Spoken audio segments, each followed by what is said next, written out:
Welcome to my brownie master class day 3. இன்னைக்கு நம்மளோட டே 3 கிளாஸில் என்ன பார்க்க போகிறோம்னா ஓடிஜினா என்ன, ஓடிஜி வாங்கும்போது என்னென்னலாம் நீங்கள் பார்த்து வாங்கணும், ஆல்ரெடி நீங்கள் ஓடிஜி வச்சுருக்கீங்கன்னா இந்த ஃபீச்சர்ஸ் எல்லாமே எப்படி ஆக்சஸ் பண்ணுறது, ப்ரௌனிஸ்க்கு கரெக்டான டின் சைஸ் எப்படி சூஸ் பண்ணுறது, 1/2 kg 1 kg 250 கிராம் ப்ரௌனிஸ்க்கு எல்லாமே என்ன டின் சைஸ் யூஸ் பண்ணணும், ப்ரௌனி டின்ஸ் வாங்கும்போது என்ன பாயிண்ட்ஸ் எல்லாம் நோட் பண்ணி வாங்கணும், கரெக்டாக டின்ஸில் எப்படி பார்ச்மெண்ட் பேப்பராக லைன் பண்ணுறது, இந்த மாதிரி நிறைய யூஸ்ஃபுல்லான இன்ஃபர்மேஷன்ஸ் எல்லாமே இன்னைக்கு கிளாஸில் கவர் பண்ண போகிறேன். இது கூடவே நான் யூஸ் பண்ணுறேன் என்னோட சீக்ரெட் பார்ச்மெண்ட் பேப்பர் லைனிங் டெக்னிக்குமே ஷேர் பண்ணுறேன். ஸோ கண்டிப்பாக என்னோட கிளாஸ் உங்களுக்கு ரொம்ப யூஸ்ஃபுல்லாக இருக்கும். வீடியோ லைக் பண்ணலாம், லைக் பண்ணிவிடுவாங்க. வீடியோக்குள்ளே போகலாம்.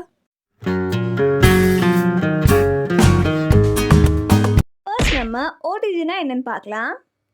O for oven, T for toaster, G for grill. இந்த மாதிரி நம்ம ஓடிஜியை ஓவனில் என்னென்னலாம் பண்ணுமோ அதை பண்ணிக்கலாம், டோஸ்ட் பண்ணிக்க முடியும், grill எல்லாமே பண்ணிக்க முடியும். சிம்பிளாக சொல்லணுன்னா இது ஒரு மினி ஓவன் மாதிரி. பொறுத்த வரைக்கும் நம்மளோட ராட்ஸ் எல்லாமே ஹீட் ஆகிறதுனால தான் அதுலேருந்து வர ஹீட் தான் பார்த்தீங்கன்னா நம்மளோட ப்ரௌனிஸ் கேக்ஸ் எல்லாமே பேக் ஆகி கிடைக்குது. உங்களுக்கு ஓடிஜினா என்னன்றது தெரிஞ்சிருக்கும்னு நினைக்கிறேன். ப்ரௌனிஸ், கேக்ஸ், குக்கீஸ், பீஸா இந்த மாதிரி எல்லாத்தையுமே நம்மளால் ஓடிஜியில் பேக் பண்ண முடியும். ஒரு வேளை நீங்கள் ஆல்ரெடி ஓடிஜி வாங்கிட்டீங்க அப்படின்னா இந்த விஷயத்த எல்லாமே தெரிஞ்சுக்கோங்க. நீங்கள் எப்போ ப்ரௌனிஸ் பேக் பண்ணுறதா இருந்தாலும் ஃபர்ஸ்ட் ஓடிஜியை 10 மினிட்ஸ் ஆச்சு ப்ரீ ஹீட் பண்ணிவிட்டு அதுக்கப்புறமா உங்களோட ப்ரௌனிஸை உள்ளே வைங்க. நான் என்னோடய ப்ரௌனிஸை ஓடிஜியில் பேக் பண்ணும்போது bottom rod and top rod ரெண்டுமே ஆனில் இருக்க மாதிரி தான் ஆப்ஷன் செலக்ட் பண்ணி அதில் தான் பேக் பண்ணி எடுப்பேன். ஒரு சிலர் பார்த்தீங்கன்னா கீழ் ராட் மட்டுமே ஆன் பண்ணி கூட பேக் பண்ணி எடுப்பாங்க. பட் நான் எப்பயுமே போத் ராட்ஸுமே ஆனில் இருக்க மாதிரி தான் பார்த்துப்பேன். ஸோ நீங்களுமே அதே ஃபாலோ பண்ணிக்கோங்க. ப்ரௌனிஸ் எப்பவுமே பேக் பண்ணும்போது முடிஞ்ச அளவுக்கு சென்டர் ரேக்கில் உங்களை டின்னை ப்ளேஸ் பண்ணி பேக் பண்ணி எடுங்க. அப்போ தான் ஹீட் கரெக்டாக டிஸ்ட்ரிபியூட் ஆகி ப்ரௌனிஸ் பர்ஃபெக்டாக பேக் ஆகி கிடைக்கும். இது வேலை நீங்கள் இதுக்கப்புறமா தான் ஓடிஜி எல்லாமே வாங்க போகிறீங்க அப்படின்னா இந்த பாயிண்ட்ஸ் எல்லாமே நோட் பண்ணிக்கோங்க. First capacity. நீங்கள் வாங்க போகிற ஓடிஜியோட கெப்பாசிட்டி ரொம்பவே முக்கியம். நான் டே 2 கிளாஸ் வீடியோலே சொல்லியிருப்பேன் 30 லிட்டர்ஸ்க்கு மேலே இருக்க ஓடிஜியாக ப்ரிஃபர் பண்ணி வாங்க அப்படின்னு. பட் இப்போ இருந்தாலுமே நான் 18 லிட்டர் 28 லிட்டர்ஸ் ஓடிஜிலாம் பற்றி எக்ஸ்பிளைன் பண்ணுறேன். 18 லிட்டர் ஓடிஜி வாங்கினீங்க அப்படின்னா பிகினர்ஸ்க்கு பர்ஃபெக்டாக இருக்கும். ஸ்மால் பேட்ச் தான் ப்ரௌனிஸ் பேக் பண்ணுவீங்க அப்படின்னா அது பர்ஃபெக்டாக இருக்கும். 28 லிட்டர்ஸ் ஓடிஜி இது பார்த்தீங்கன்னா மோஸ்ட்டாக ஹோம் பேக்கர்ஸ் யூஸ் பண்ணுவாங்க. இது மட்டும் இல்லாமல் நம்ம இதில் 1/2 kg அண்ட் 1 kg ப்ரௌனிஸ் மட்டும் பேக் பண்ணலாம். ஃபஸ்ட்டே சொன்ன மாதிரி ஓடிஜின்றது ஒன் டைம் இன்வெஸ்ட்மெண்ட் தான். ஸோ ஃபஸ்ட்டு நீங்கள் வாங்கும் போதே 30 லிட்டர்ஸ்க்கு மேலே இருக்க ஓடிஜியாக பார்த்து வாங்கிக்கோங்க. நான் ஏன் இப்படி சொல்கிறேன்னா இப்போ தேவைப்படுதுன்னு சொல்லிட்டு 28 லிட்டர்ஸ் ஒரு 18 லிட்டர்ஸில் நீங்கள் வாங்கிட்டீங்க அப்படின்னா ஃப்யூச்சரில் உங்களுக்கு ஆர்டர்ஸ் எல்லாமே வரும்போது 30 லிட்டர்ஸ் ஓடிஜி தான் பார்த்தீங்கன்னா கரெக்டாக இருக்கும். Next budget friendly OTG brands. OTG பொறுத்த வரைக்கும் நிறைய பிராண்ட்ஸ் இருக்குது. இதில் சில பெஸ்ட்டான பிராண்ட்ஸ் அண்ட் பட்ஜெட் ஃப்ரெண்ட்லியான பிராண்ட்ஸ் எல்லாமே நான் இப்போ சொல்கிறேன். நீங்கள் பட்ஜெட் ஃப்ரெண்ட்லி அண்ட் குவாலிட்டியாகவுமே ஓடிஜி வாங்கணும் அப்படின்னு நினைக்கிறீங்க அப்படின்னா பஜாஜ், மாஃபி ரிச்சஸ், அகேரோ, ப்ரெஸ்டீஜ் இந்த மாதிரி எல்லாமே ட்ரை பண்ணலாம். இது எல்லாத்தையோட ரிவ்யூஸுமே பார்த்தீங்கன்னா நல்லா தான் இருக்குது. பட் நான் யூஸ் பண்ணுற ஓடிஜி பார்த்தீங்கன்னா குரோமா ஓடிஜி தான். ஓடிஜி நான் வாங்கி 1 இயர்ஸ் ஆக போகுது. இன்ன விலைக்கு குவாலிட்டி, சர்வீஸ் எல்லாமே பார்த்தீங்கன்னா பர்ஃபெக்டாக இருக்குது. ஸோ உங்களாலே முடிஞ்சால் குரோமா ஓடிஜியுமே பர்ச்சேஸ் பண்ணிக்கோங்க. நீங்கள் ஓடிஜி வாங்கும்போது என்னெல்லாம் பாயிண்ட்ஸ் நோட் பண்ணி என்னென்ன ஃபீச்சர்ஸ் எல்லாமே இருக்க மாதிரி பார்த்து வாங்கணும்னு சொல்கிறேன். First temperature control. Temperature control பார்த்தீங்கன்னா 100 டிகிரி செல்சியஸ்லேருந்து 250 டிகிரி செல்சியஸ் வரைக்கும் இருக்க மாதிரி பார்த்து வாங்கிக்கோங்க. Next timer with bell. நீங்கள் வாங்குகிற ஓடிஜியில் அட்லீஸ்ட் 60 மினிட்ஸ் வரைக்கும் டைம் செட் பண்ணுற மாதிரி ஆப்ஷன்ஸ் இருக்கான்றதை பார்த்து வாங்கிக்கோங்க. இது கூடவே பெல்லும் இருக்கா அப்படின்றத பார்த்து செக் பண்ணிக்கோங்க. அப்போ தான் நம்ம ப்ரௌனிஸ் எல்லாமே பேக் ஆனதுக்கப்புறமா டைமிங் முடிஞ்சோடனே பெல் ஆப்ஷன் இருக்கிறதுனால நம்மளுக்கு பெல் அடிக்கும். இந்த மாதிரி பெல் சவுண்ட் வந்ததுக்கப்புறமா நம்ம ப்ரௌனிஸை வெளியே எடுத்துடலாம். Next rod selection. Rod selection இருக்கிறது ரொம்பவே முக்கியம். ஏன்னா நம்ம ப்ரௌனிஸ் பேக் பண்ணும்போது 2 ராட்மே ஆன் பண்ணி பேக் பண்ணுவோம். இல்லை அப்படின்னா சில டைம் பாட்டம் ராட் மட்டுமே ஆன் பண்ணியும் பேக் பண்ணுவோம். இந்த ராட் செலெக்ஷன் ஃபீச்சர் ரொம்பவே முக்கியம். கேக்ஸ் பேக் பண்ணாலும் சரி, ப்ரௌனிஸ், குக்கீஸ் எல்லாமே பண்ணும்போது தனித்தனியாக பார்த்திங்கன்னா நம்ம ராட் செலக்ட் பண்ணி யூஸ் பண்ணுவோம். கேக்ஸ்க்கு ஒரு மாதிரி ராட் செலக்ட் பண்ணணும், ப்ரௌனிஸ்க்கு ஒரு மாதிரி ராட் செலக்ட் பண்ணி நம்ம யூஸ் பண்ணுற மாதிரி இருக்கும். கண்டிப்பாக இந்த ஃபீச்சர் இருக்கான்றதை பார்த்துட்டு வாங்கிக்கோங்க. Next transparent door with light. ஓடிஜியில் மோஸ்ட்டாக பார்த்திங்கன்னா டிரான்ஸ்பரண்ட் டோர்ஸ் அவைலபிளாக தான் இருக்கும். இது கூடவே லைட் ஆப்ஷனுமே இருக்கான்றதை பார்த்துக்கோங்க. ப்ரௌனிஸ் பேட்டர் எல்லாமே ஆட் பண்ணிவிட்டு டின் உள்ளே வச்சதுக்கப்புறமா டைமிங் செட் பண்ணதுக்கப்புறமா இந்த லைட் ஆப்ஷன் பார்த்திங்கன்னா நம்மளுக்கு எரியும். இந்த லைட் ஃபீச்சர் பார்த்திங்கன்னா ஆப்ஷனல் தான், இல்லைனாலும் பரவாயில்ல. என்னோடய ஓடிஜிலையுமே பார்த்திங்கன்னா இந்த லைட் ஆப்ஷன் இல்லை. ராட்டிசரி இது பார்த்திங்கன்னா நம்ம பேக்கிங்க்கு யூஸ் பண்ண மாட்டோம். பட் க்ரில்லிங் எல்லாமே பண்ணுறோம் அப்படின்னா இந்த ஆப்ஷன் பார்த்திங்கன்னா நம்மளுக்கு ரொம்ப யூஸ்ஃபுல்லாக இருக்கும். நீங்கள் வாங்க போகிற ஓடிஜியை நீங்கள் பேக் பண்ணுறதுக்கு மட்டும் தான் யூஸ் பண்ணுவீங்க அப்படின்னா இந்த ஆப்ஷன் இருக்கணுன்ற அவசியம் இல்லை. ஸோ நீங்கள் ஓடிஜி வாங்கும் போதுமே இந்த ஆப்ஷன்ஸ் எல்லாமே இருக்கான்றதை பார்த்து வாங்கிக்கோங்க. Next trays and accessories. OTG வாங்கும்போதே அது கூடவே பார்த்தீங்கன்னா சில ட்ரேஸ் அண்ட் ஆக்சசரிஸ் எல்லாமே கொடுப்பாங்க. அதில் ஃபர்ஸ்ட் பார்த்தீங்கன்னா இந்த பேக்கிங் ட்ரே. இந்த பேக்கிங் ட்ரே பார்த்தீங்கன்னா நம்ம குக்கீஸ் எல்லாமே பேக் பண்ணும்போதோ இல்லை பன்ஸ் எல்லாமே பேக் பண்ணதுக்கு யூஸ் பண்ணுவோம். மோஸ்ட்டாக எந்த ஓடிஜி வாங்கினாலுமே அந்த ஓடிஜி கூடயே பார்த்தீங்கன்னா இந்த பேக்கிங் ட்ரேயுமே வந்துடும். இந்த கிரில் ரேக் இதுவும் பார்த்தீங்கன்னா நிறைய ஓடிஜியில் அவைலபிளாக இருக்குது. இது உங்களுக்கு தேவைப்பட்டால் கண்டிப்பாக வந்து இருக்கானதை செக் பண்ணிவிட்டு வாங்கிக்கோங்க. நெக்ஸ்ட் ரொம்ப முக்கியம் க்ரம் ட்ரே. பார்த்தீங்கன்னா நம்ம ஓடிஜியில் ஏதாச்சும் டஸ்ட்டோ இல்லை நம்ம பேக் பண்ணும்போது பேட்டர் எல்லாமே போர் ஆயிடுச்சு அப்படின்னா க்ளீன் பண்ணுறதுக்கு ரொம்ப யூஸ்ஃபுல்லாக இருக்கும். கண்டிப்பாக நீங்கள் வாங்க போகிற ஓடிஜிலையுமே இந்த க்ரம் ட்ரே இருக்கான்றதை பார்த்து வாங்குங்க. நெக்ஸ்ட் பார்த்தீங்கன்னா டாங் ஆர் ஹேண்டில். இது நம்ம கிரில் எல்லாமே பண்ணும்போது இல்லை பேக்கிங் ட்ரே எல்லாமே வெளியே எடுக்கணும் இல்லை உள்ளே வைக்கணும் அப்படின்றப்ப நம்ம ஹேண்டில் பண்ணதுக்கு ஈஸியாக இருக்கிறதுக்காக யூஸ் பண்ணுவோம். Next warranty and after sale support. உங்களோட ஓடிஜி வாங்கும்போதே அதுக்கு வாரண்ட்டியுமே பார்த்தீங்கன்னா கொடுப்பாங்க. மேக்ஸிமம் நீங்கள் வாங்குகிற ஓடிஜிக்கு 1 year ஆச்சு வாரண்ட்டி இருக்க மாதிரி பார்த்துக்கோங்க. முடிஞ்ச அளவுக்கு ஓடிஜி வாங்கும்போது ஃபெமிலியராக ஃபேமஸாக இருக்க பிராண்ட்ஸ் எல்லாமே சூஸ் பண்ணி வாங்குங்க. ஏன் இப்படி சொல்கிறேன்னு பார்த்தீங்கன்னா நமக்கு ஏதாச்சும் ஸ்பேர் பார்ட்ஸ் வேணும்னாலுமே சீக்கிரமாக கிடைக்கும். அது மட்டும் இல்லாமல் உங்களுக்கு சர்வீஸ் சென்டருமே பார்த்தீங்கன்னா கிட்டே இருக்க மாதிரி இருக்கும். ஸோ அதனால் இதெல்லாமே ஞாபகம் வச்சுக்கிட்டு அதுக்கப்புறமா வாங்குங்க. இவ்வளோ நேரம் நீங்கள் வீடியோ பார்த்ததுக்காக ஒரு போனஸ் டிப் ஷேர் பண்ணுறேன். முடிஞ்ச அளவுக்கு உங்கள் ஓடிஜி வாங்கினதுக்கப்புறமா நீங்கள் ப்ளேஸ் பண்ணுற இடத்துல நல்லா ஹேர் ஃப்ளோ இருக்க மாதிரி பார்த்துக்கோங்க. இது கூடவே நீங்கள் எங்கே ப்ளேஸ் பண்ணுறீங்களோ கவுண்டர் டாப் இல்லை ஷெல்ஃபில் எங்கேயாச்சும் ப்ளேஸ் பண்ணுறீங்க அப்படின்னா அது நல்லா ஸ்ட்ராங்காக இருக்கான்றதை பார்த்துக்கோங்க. இப்போ நெக்ஸ்ட் ப்ரௌனிஸ்க்கு எப்படி கரெக்ட் சைஸ் டின் சூஸ் பண்ணுறதுன்னு பார்க்கலாம். ப்ரௌனிஸை பொறுத்த வரைக்கும் நம்ம மோஸ்ட்டாக ஸ்கொயர் டின் தான் யூஸ் பண்ணுவோம். இல்லை அப்படின்னா ரெக்டாங்கிள் டின் யூஸ் பண்ணுவோம். டின் யூஸ் பண்ணக்கூடாதான்னு கேட்டிங்கன்னா அப்படிலாம் இல்லை. நம்ம ப்ரௌனிஸ் ஸ்லாப் எல்லாமே கேட்குறாங்க அப்படின்றப்ப நம்ம ரவுண்ட் டின்மே யூஸ் பண்ணுவோம். ப்ரௌனிஸ் பொறுத்த வரைக்கும் கரெக்டான ஷேப்புன்னு கேட்டிங்கன்னா ஸ்கொயர் தான். ஆனால் நம்மளோட ப்ரௌனிஸை ஸ்கொயர் ஆர் ரெக்டாங்கிள் டின்னில் பேக் பண்ணும்போது தான் பர்ஃபெக்டான ஷேப்பும் சைஸும் கிடைக்கும். ப்ரௌனிஸை ரவுண்ட் டின்னில் பேக் பண்ணாலுமே பர்ஃபெக்டாக கிடைக்கும், பார்க்கறதுக்குமே அழகாக தான் இருக்கும். பட் நம்ம ப்ரௌனிஸ் எல்லாமே பேக் பண்ணிவிட்டு கஸ்டமர்ஸ்க்கு கொடுக்கும்போது ஸ்கொயர் ஷேப்பில் தான் கட் பண்ணி கொடுக்குற மாதிரி இருக்கும். நம்ம ரவுண்ட் டின்னில் சப்போஸ் பேக் பண்ணிவிட்டு அதுக்கப்புறமா ஸ்கொயர் ஷேப்பில் கட் பண்ணோன்னா நிறைய பார்த்திங்கன்னா வேஸ்ட் ஆகும். ஒரு வேளை கஸ்டமர் ப்ரௌனிஸ் ஸ்லாப் மாதிரி கேட்குறாங்க அப்படின்னா நீங்கள் ரவுண்ட் டின் யூஸ் பண்ணி பேக் பண்ணலாம். இப்போ நெக்ஸ்ட் எவ்வளோ கிராம் ப்ரௌனிஸ்க்கு என்ன டின் சைஸ் யூஸ் பண்ணுறதுன்னு பார்க்கலாம். ஃபர்ஸ்ட் நீங்கள் 250 கிராம் ப்ரௌனிஸ் பேக் பண்ண போகிறீங்கன்னா 4 inch or 5 inch square tin use பண்ணிக்கோங்க. ஒரு வேளை நீங்கள் 1/2 kg அளவுக்கு ப்ரௌனிஸ் பேக் பண்ண போகிறீங்கன்னா 7 inch or 8 inch square tin use பண்ணிக்கலாம். 1 kg ப்ரௌனிஸ் பேக் பண்ண போகிறீங்க அப்படின்னா 9 inch or 10 inch tin use பண்ணிக்கலாம். ஒரு போனஸ் டிப்புமே ஷேர் பண்ணுறேன்.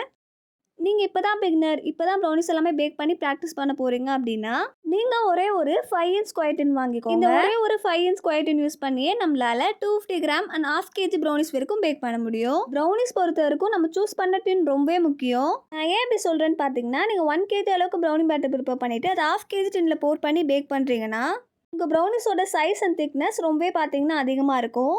நீங்கள் 250 கிராம் ப்ரௌனி பேட்டர் ப்ரிப்பேர் பண்ணிவிட்டு அதை 1/2 kg டின்னில் போர் பண்ணி பேக் பண்ணிங்கன்னா உங்கள் ப்ரௌனிஸ் வந்து ரொம்ப தின்னாக ரொம்ப மெலிசாக கிடைக்கும். ப்ரௌனி பொறுத்த வரைக்கும் கரெக்டான டின் சைஸ் யூஸ் பண்ணுறதுமே ரொம்ப முக்கியம். நெக்ஸ்ட் பார்த்தீங்கன்னா மெட்டீரியல் பற்றி பார்க்கலாம். ஃபர்ஸ்ட்டாக நம்ம ப்ரௌனிஸ்க்கு யூஸ் பண்ணுற டின்ஸ் எல்லாமே அலுமினியம் டின்ஸாக பார்த்து வாங்கிக்கோங்க. ஏன்னா நம்ம பிகினிங் ஸ்டேஜ்லேருந்தே அதை நம்ம ஹேண்டில் பண்ணுறதுக்குமே ரொம்ப ஈஸியாக இருக்கும். அலுமினியம் டின்ஸ் யூஸ் பண்ணி பேக் பண்ணும்போது ஹீட் பார்த்தீங்கன்னா ஈவனாக ஸ்ப்ரெட் ஆகும். அதனால் நம்ம ப்ரௌனிஸுமே பார்த்தீங்கன்னா பர்ஃபெக்டாக பேக் ஆகி கிடைக்கும். Next stainless steel tins. Stainless steel material வர டின்ஸுமே நீங்கள் யூஸ் பண்ணலாம்.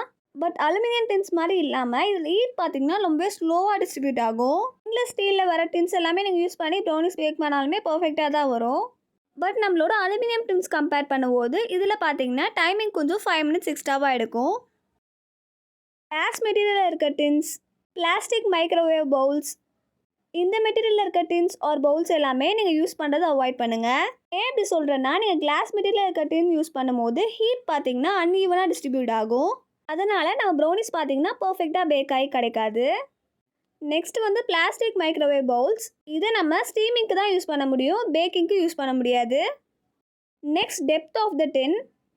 நம்ம யூஸ் பண்ணுற ப்ரௌனி டின்னோட டெப்த் பார்த்தீங்கன்னா அட்லீஸ்ட் 2 inches ஆச்சு இருக்கணும்.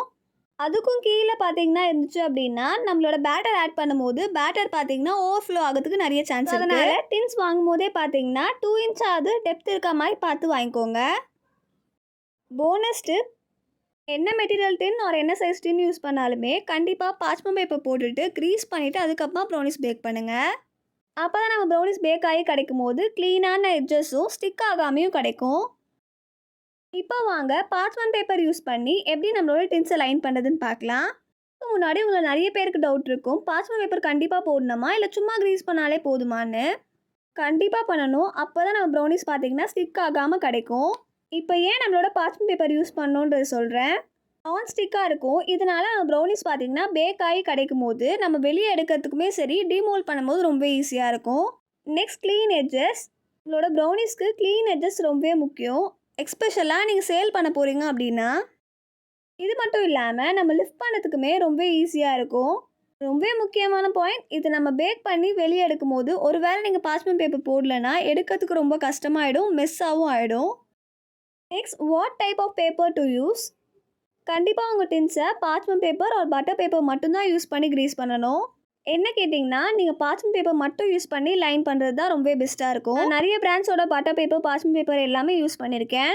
நம்ம என்ன பட்டர் பேப்பர் யூஸ் பண்ணாலுமே அது கண்டிப்பாக கொஞ்சமாச்சும் ஸ்டிக் ஆகுது. அதனால் உங்களுக்கு பர்ஃபெக்டாக கிடைக்கணும்னு நினச்சிங்கன்னா இந்த ஆடியோ எக்கோபேக்கோட பார்ச்மெண்ட் பேப்பரை யூஸ் பண்ணுங்கள். அதே மாதிரி கண்டிப்பாக normal notebook paper, magazine paper, plastic paper இது எல்லாமே யூஸ் பண்ணாதீங்க. பிகாஸ் நம்ம இதெல்லாமே ஓடிஜியில் வச்சு பேக் ஆகும்போது நம்ம ப்ரௌனிஸ் பார்த்தீங்கன்னா ஃபுல்லாக பேர்ன் ஆகிடும். ஸோ அதனால் நீங்கள் உங்கள் டின்ஸை முடிஞ்ச அளவுக்கு பார்ச்மெண்ட் பேப்பர் மட்டுமே யூஸ் பண்ணி லைன் பண்ணுங்கள். வாங்க கரெக்டாக பார்ச்மெண்ட் பேப்பரை எப்படி டின்னில் லைன் பண்ணுறதுன்னு பார்க்கலாம். நான் இன்றைக்கி 7 இன்ச் ஸ்கொயர் டின்னில் தான் லைன் பண்ணி காட்ட போகிறேன். ஃபர்ஸ்ட் நீங்கள் என்ன சைஸ் டின் யூஸ் பண்ணுறீங்களோ அந்த சைஸ் டின் மேலே இந்த மாதிரி பார்ச்மெண்ட் பேப்பர் வச்சுக்கோங்க. வச்சு மெஷர் பண்ணிவிட்டு தேவையான அளவு பார்ச்மெண்ட் பேப்பரை கட் பண்ணி எடுத்துக்கோங்க. இந்த மாதிரி மெஷர் பண்ணி எடுத்ததுக்கப்புறமா சப்போஸ் எக்ஸஸாக ஏதாச்சும் பார்ச்மெண்ட் பேப்பர் லெஃப்டாக இருந்துச்சுன்னா அதையுமே கட் பண்ணி எடுத்துக்கோங்க. இப்போ இதுக்கப்புறமா நம்ம பார்ச்மெண்ட் பேப்பரை இந்த மாதிரி டின்னில் ப்ளேஸ் பண்ணிவிட்டு சைட்ஸில் எல்லாமே ஃபோல்ட் பண்ணி விட்டுக்கலாம். ரொம்ப ப்ரெஷர் கொடுக்கணும்னு அவசியம் இல்லை, பட் முடிஞ்ச அளவுக்கு நல்லா ஃபோல்ட் பண்ணி எடுத்துக்கோங்க. சொல்கிறத விட உங்களுக்கு பார்க்கும்போது புரியும்னு நினைக்கிறேன். இதே மாதிரியே 2 சைடுமே நான் ஃபோல்ட் பண்ணி எடுத்துக்கிறேன். நான் இன்றைக்கி 7 இன்ச் ஸ்கொயர் டின்னுக்கு எப்படி லைன் பண்ணுதுன்னு காட்டியிருக்கேன். இதே மாதிரி தான் நம்ம எல்லா டின்னுக்குமே லைன் பண்ணி எடுக்கணும். இப்போ நம்ம ஃபோல்ட் பண்ணி வச்ச பார்ச்மெண்ட் பேப்பரை இப்போ நான் உள்ளே பார்த்தீங்கன்னா லைன் பண்ணிக்கிறேன். இப்போ நான் ப்ளேஸ் பண்ணுற மாதிரி ப்ளேஸ் பண்ணிவிட்டு உள்ளே நான் இப்படி ஃபோல்ட் பண்ணுறேன் இல்லையா, அதே மாதிரி நீங்களும் ஃபோல்ட் பண்ணி விட்டுக்கோங்க. இப்போ நான் பார்த்தீங்கன்னா சைட்ஸில் கொஞ்சமாக பட்டர் அப்ளை பண்ணிக்கிறேன். இது பார்த்தீங்கன்னா ஆப்ஷனல் தான். கொஞ்சம் இன்னும் ஸ்டிக் ஆகி இருக்கணுன்றதுக்காக நான் பட்டர் அப்ளை பண்ணியிருக்கேன். நீங்கள் பட்டர் தான் அப்ளை பண்ணணும்னு இல்லை, இதுக்கு பதிலாக நீங்கள் ஆயில் கூட அப்ளை பண்ணலாம். ஸோ அவ்வளோதான். இந்த மாதிரி தான் நம்ம டின்ஸ் எல்லாமே லைன் பண்ணணும். ஒன்ஸ் நம்ம இந்த மாதிரி பார்ச்மெண்ட் பேப்பர் போட்டு லைன் பண்ணதுக்கப்புறமா ப்ரௌனி பேட்டர் எப்பயும் போல் போட் பண்ணி பேக் பண்ணி எடுத்துக்கலாம். கண்டிப்பாக ப்ரௌனி பேட்டர் பேப்பர் பண்ணுறதுக்கு முன்னாடியே பார்ச்மெண்ட் பேப்பர் லைன் பண்ணிக்கோங்க. இப்போ வாங்க நான் யூஸ் பண்ணுற ஒரு சீக்ரெட்டான பார்ச்மெண்ட் பேப்பர் லைனிங் டெக்னிக்கை உங்களுக்கு ஷேர் பண்ணுறேன். நம்ம ஃபர்ஸ்ட் லைன் பண்ண அதே 7 இன்ச் ஸ்கொயர் டின் தான் நான் எடுத்திருக்கேன். இப்போ நம்மளோட பார்ச்மெண்ட் பேப்பரை இந்த மாதிரி டின் மேலே ப்ளேஸ் பண்ணிவிட்டு எக்ஸ்ட்ராவாக கொஞ்சம் பேப்பர் விட்டுட்டு கட் பண்ணிக்கோங்க. உங்களுக்கே பார்த்தீங்கன்னா தெரியும் நான் எந்த அளவுக்கு எக்ஸ்ட்ராவாக பேப்பர் விட்டுருக்கேன் அப்படின்னு. இந்த மாதிரி எக்ஸ்ட்ராவாக பேப்பர் விட்டுட்டு கட் பண்ணி எடுத்துக்கோங்க. இப்போ நம்ம கட் பண்ண பார்ச்மெண்ட் பேப்பரை நான் இப்போ ஃபோல்ட் பண்ணுற மாதிரியே ஃபோல்ட் பண்ணிக்கோங்க. இந்த மாதிரி ஃபோல்ட் பண்ணிவிட்டு நம்ம கட் பண்ணி எடுத்துக்கலாம். நார்மல் சிசர் ஒரு நைஃப் யூஸ் பண்ணி கட் பண்ணி எடுத்துக்கோங்க. இப்போ நம்மளோட பார்ச்மெண்ட் பேப்பரை இந்த மாதிரி கட் பண்ணி எடுத்ததுக்கப்புறமா நம்மளுக்கு பார்க்கறதுக்கு இப்படி தான் இருக்கும். இப்போ இதில் ஒரே ஒரு பேப்பர் மட்டும் நான் எடுத்திருக்கேன். இதை பார்த்தீங்கன்னா நம்மளோட டின் மேலே ப்ளேஸ் பண்ணிவிட்டு நான் இப்போ ஃபோல்ட் பண்ணுற மாதிரியே ஃபோல்ட் பண்ணிக்கோங்க. நான் இப்போ ஃபோல்ட் பண்ணுற மாதிரியே கரெக்டாக ஃபோல்ட் பண்ணி எடுத்துக்கோங்க. ஃபர்ஸ்ட் ஒரு சைடை இந்த மாதிரி ஃபோல்ட் பண்ணதுக்கப்புறமா திரும்பவும் பார்த்தீங்கன்னா நம்மளோட டின் மேலே ப்ளேஸ் பண்ணிவிட்டு ஆப்போசிட் சைடையுமே இதே மாதிரியே ஃபோல்ட் பண்ணி எடுத்துக்கோங்க. இப்போ 2 சைடுமே ஃபோல்ட் பண்ணதுக்கப்புறமா நம்ம இந்த சைடில் இருக்க பார்ச்மெண்ட் பேப்பரை ஃபோல்ட் பண்ண போகிறோம். நான் எப்படி ப்ளேஸ் பண்ணி ஃபோல்ட் பண்ணி எடுக்கிறனோ அதே மாதிரியே நீங்கள் ஃபோல்ட் பண்ணி எடுத்துக்கோங்க. நான் சொல்கிறத விட உங்களுக்கு பார்க்கும்போது ஈஸியாகவே புரியும். இப்போ இன்னொரு சைடு ஃபோல்ட் பண்ணதுக்கு பார்த்தீங்கன்னா நான் இதே மாதிரியே சென்டரில் கொண்டு வந்து ஃபோல்ட் பண்ணி எடுத்துக்கிட்டேன். இப்போ நம்ம ஃபோல்ட் பண்ணியாச்சு. இதுக்கப்புறமா நம்மளுக்கு பார்க்கறதுக்கு இப்படி தான் இருக்கும். இப்போ நான் எப்படி கட் பண்ணுறனோ அதே மாதிரியே நீங்களும் சிசர் யூஸ் பண்ணி கட் பண்ணி எடுத்துக்கோங்க. 4 சைட்ஸுமே இதே மாதிரியே கட் பண்ணி எடுத்துக்கோங்க. இது உங்களுக்கு வீடியோவில் பார்க்க கொஞ்சம் கஷ்டமாக இருக்க மாதிரி இருக்கும், பட் நீங்கள் ஒன்ஸ் ட்ரை பண்ணி பார்த்தீங்கன்னா உங்களுக்கே எப்படி பண்ணுறதுன்னு புரியும். இப்போ ஃபோல்ட் பண்ணதுக்கப்புறமா நான் எப்படி பண்ணுறனோ அதே மாதிரியே பண்ணிக்கோங்க. இப்போ இதே மாதிரியே நான் ஃபோல்ட் பண்ணுற மாதிரி ஃபோல்ட் பண்ணிவிட்டு டின்னில் பார்த்தீங்கன்னா ப்ளேஸ் பண்ண போகிறோம். நம்ம ஃபஸ்ட்டு ஃபோல்ட் பண்ண ஃபோல்டிங்ஸ் எல்லாமே இன்னொரு தடவை ப்ரெஷர் கொடுத்து ஃபோல்ட் பண்ணிவிட்டு இந்த மாதிரி பார்ச்மெண்ட் பேப்பரை உள்ளே ப்ளேஸ் பண்ணிக்கலாம். டின் உள்ள ப்ளேஸ் பண்ணும்போது மட்டும் நான் இப்போ பண்ணுற மாதிரியே பண்ணிவிட்டு ப்ளேஸ் பண்ணுங்கள். ஃபர்ஸ்ட் இந்த மாதிரி பெருசாக இருக்கிறத உள்ளே வர மாதிரியும் இந்த குட்டி குட்டியாக இருக்க 2 எட்ஜஸையுமே பார்த்தீங்கன்னா டின் உள்ளே ப்ளேஸ் பண்ணுங்கள். உங்களுக்கு பார்த்தீங்கனாலே நல்லா புரியும். உங்களுக்கு ஃபர்ஸ்ட் டைம் இதை பார்க்கும்போது புரியாத மாதிரி இருக்கும், இல்லை அப்படின்னா ஓகே புரிஞ்ச மாதிரியும் இருக்கும். பட் நீங்கள் கண்டிப்பாக இந்த கிளாஸ் வீடியோ பார்த்ததுக்கப்புறமா உங்களோட டின்லேயுமே இந்த மாதிரி ட்ரை பண்ணி பாருங்கள். கண்டிப்பாக நீங்கள் ட்ரை பண்ணும்போது உங்களுக்கு ஏதாச்சும் டவுட் இருந்தாலோ கமெண்ட்டில் சொல்லுங்கள், நான் கண்டிப்பாக கிளியர் பண்ணுறேன். இப்போ நம்ம பார்ச்மெண்ட் பேப்பர் போட்டாச்சு. இது பார்த்திங்கன்னா நம்ம அசால்ட் ப்ரௌனிஸ் பண்ணும்போதோ இல்லை உங்களுக்கு வந்து கம்மி பேட்ச் ப்ரௌனிஸ் தான் பேக் பண்ணணும் அப்படின்னா இந்த மாதிரி ஃபோல்ட் பண்ணிவிட்டு பேக் பண்ணிக்கோங்க. நம்ம அசால்ட் ப்ரௌனி கிளாஸில் கண்டிப்பாக பார்த்திங்கன்னா நம்ம திரும்பவும் எப்படி ஃபோல்ட் பண்ணுறது, எதுக்கு நம்ம இந்த மாதிரி ஃபோல்ட் பண்ணி யூஸ் பண்ணுவோன்றதை டீட்டெயிலாக எக்ஸ்பிளைன் பண்ணுறேன். இப்போ திரும்பவும் பார்த்திங்கன்னா நம்மளோட இன்னொரு பார்ச்மெண்ட் பேப்பர் கட் பண்ணி வச்சுருந்தோம் இல்லையா, அதையுமே இப்போ நான் ஃபோல்ட் பண்ண மாதிரியே திரும்பவும் நம்ம ஃபோல்ட் பண்ணி ப்ளேஸ் பண்ண போகிறோம். இந்த டெக்னிக் பார்த்தீங்கன்னா உங்ககிட்ட பெரிய சைஸ் டின் தான் இருக்குது, பட் நீங்கள் ஸ்மால் பேட்ச் ப்ரௌனி தான் பண்ணணும் அப்படின்னா ரொம்பவே யூஸ்ஃபுல்லாக இருக்கும். ஸோ கண்டிப்பாக நீங்களுமே உங்கள் டின்னில் ட்ரை பண்ணி பாருங்கள். இப்போ இன்னொரு சைட் பார்ச்மெண்ட் பேப்பரையுமே நான் எப்படி ஃபோல்ட் பண்ணுறனோ அதே மாதிரியே ஃபோல்ட் பண்ணிக்கோங்க. இந்த மாதிரி ஒரு டைம் ஃபோல்ட் பண்ணிவிட்டு டின் மேலே வச்சு செக் பண்ணி பாருங்கள். நீங்கள் ஃபோல்ட் பண்ண சைஸ் கரெக்டாக இருக்கான்றதை செக் பண்ணிக்கோங்க. அப்படி கரெக்டாக இல்லை அப்படின்னா திரும்பவும் பார்த்தீங்கன்னா நான் இப்போ ஃபோல்ட் பண்ணுற மாதிரியே ஃபோல்ட் பண்ணி எடுத்துக்கோங்க. ஏன்னா நீங்கள் செக் பண்ணாமே அப்படியே ஃபோல்ட் பண்ணிவிட்டு கட் பண்ணிட்டீங்க அப்படின்னா நம்ம அதை யூஸ் பண்ண முடியாது. அதனால் கரெக்டாக மெஷர் பண்ணிவிட்டு அதுக்கப்புறமா ஃபோல்ட் பண்ணுங்கள். இப்போ இதையுமே ஃபோல்ட் பண்ணியாச்சு. இதுக்கப்புறமா நம்ம எப்படி 4 சைட்ஸ் வந்து கட் பண்ணமோ அதே மாதிரியே இந்த பார்ச்மெண்ட் பேப்பர்லேயும் 4 சைட்ஸ் வந்து கட் பண்ணி எடுக்க போகிறோம். நான் இப்போ கட் பண்ணுற மாதிரியே கட் பண்ணி எடுத்துக்கோங்க. அண்ட் நிறைய பேர் இந்த 299 ருபீஸ் நாங்கள் பே பண்ணது பர் மந்த்துக்கா அப்படின்னு கேட்டிருந்தீங்க. ஆமாம், 1 மந்த்துக்கு தான் பார்த்தீங்கன்னா இந்த 299 ருபீஸ் நீங்கள் பே பண்ணியிருக்கீங்க. ஒருவேளை நீங்கள் மெம்பர்ஷிப்பில் 21 ஏப்ரல் ஜாயின் பண்ணியிருக்கீங்கன்னா 21 மேவோட உங்களோட மெம்பர்ஷிப் பார்த்தீங்கன்னா க்ளோஸ் ஆகிடும். அதுக்கப்புறமா நீங்கள் மெம்பர்ஷிப்பில் வீடியோஸ் பார்க்கணுன்னா திரும்பவும் பார்த்தீங்கன்னா 299 பே பண்ணுற மாதிரி இருக்கும். பட் நான் முடிஞ்ச அளவுக்கு நம்மளோட ப்ரௌனி மாஸ்டர் கிளாஸை இந்த ஏப்ரல் மந்த்லேயே கம்ப்ளீட் பண்ணிவிடுவேன். ஸோ நீங்கள் அதனால் வரி பண்ணிக்க வேண்டாம். பட் அப்கமிங்கில் பார்த்தீங்கன்னா நான் பிளாண்டிஸ் அண்ட் குக்கி கிளாஸுமே பிளான் பண்ணியிருக்கேன். அந்த கிளாஸ் எல்லாமே போடும்போது கண்டிப்பாக நான் பார்த்தீங்கன்னா கம்யூனிட்டி போஸ்ட்டாவோ இல்லை வீடியோவாவோ இன்ஃபார்ம் பண்ணுறேன். கண்டிப்பாக அதுலேயுமே ஜாயின் பண்ணிக்கோங்க. அந்த கிளாஸுமே இந்த மாதிரியே யூஸ்ஃபுல்லாக இருக்கும். இப்போ நம்ம ஃபர்ஸ்ட் பார்ச்மெண்ட் பேப்பர் எப்படி ஃபோல்ட் பண்ணி லைன் பண்ணோமோ அதே மாதிரியே இதையுமே நான் லைன் பண்ணி எடுத்துக்கிட்டேன். இந்த மாதிரி பார்த்தீங்கன்னா நான் மோஸ்ட்டாக பிளாண்டிஸ் அண்ட் அசால்ட் ப்ரௌனிஸ் வந்து ஆர்டர்ஸ் வரும்போது இந்த மாதிரி மெத்தட் யூஸ் பண்ணுவேன். ஒரு சைடு பார்த்தீங்கன்னா ஒரு ஃப்ளேவர் ப்ரௌனியும் ஒரு சைடு இன்னொரு ஃப்ளேவர் பிளாண்டியும் பேக் பண்ணி எடுப்பேன். இப்போ இதுக்கப்புறமா நம்ம போட்ட பார்ச்மெண்ட் பேப்பர் சைட்ஸ் அண்ட் சென்டர்ஸில் இந்த மாதிரி ஆயில் ஆர் பட்டர் அப்ளை பண்ணிக்கோங்க. அப்ளை பண்ணிவிட்டு இந்த மாதிரி சும்மா ப்ரெஸ் பண்ணி விட்டுக்கோங்க. நீங்கள் என்ன தான் ப்ரெஸ் பண்ணாலும் ஸ்டிஃபாக இருக்காது. பட் நம்ம பேட்டர் ஆட் பண்ணி பேக் பண்ணும்போது நம்மளுக்கு பர்ஃபெக்டாக பேக் ஆகி கிடைக்கும். ஸோ அவ்வளோதான், இதெல்லாம் தான் நான் Day 3 கிளாஸில் ஷேர் பண்ணணும்னு நினச்சேன். உங்களுக்கு ப்ரௌனிஸ் பற்றி ஏதாச்சும் டவுட் இருந்தாலோ இல்லை இந்த கிளாஸ் வீடியோவில் டவுட் இருந்தாலோ கண்டிப்பாக கமெண்ட்டில் சொல்லுங்கள். கண்டிப்பாக நான் கிளியர் பண்ண ட்ரை பண்ணுறேன். ஸோ அவ்வளோதான், கண்டிப்பாக இந்த கிளாஸ் வீடியோ உங்களுக்கு ரொம்ப யூஸ்ஃபுல்லாக இருக்கும்னு நினைக்கிறேன். யூஸ்ஃபுல்லாக இருந்துச்சு அப்படின்னா கண்டிப்பாக வீடியோவை லைக் பண்ணிக்கோங்க. நெக்ஸ்ட் கிளாஸ் வீடியோவில் ப்ரௌனிஸ் எப்படி பர்ஃபெக்டாக பேக் பண்ணுறது அப்படின்னு சொல்லிட்டு பார்க்கலாம். ஸோ அவ்வளோதான், நான் உங்களை ப்ரௌனி மாஸ்டர் கிளாஸ் Day 4 வீடியோவில் பார்க்குறேன். டாடா, பாய் பாய்.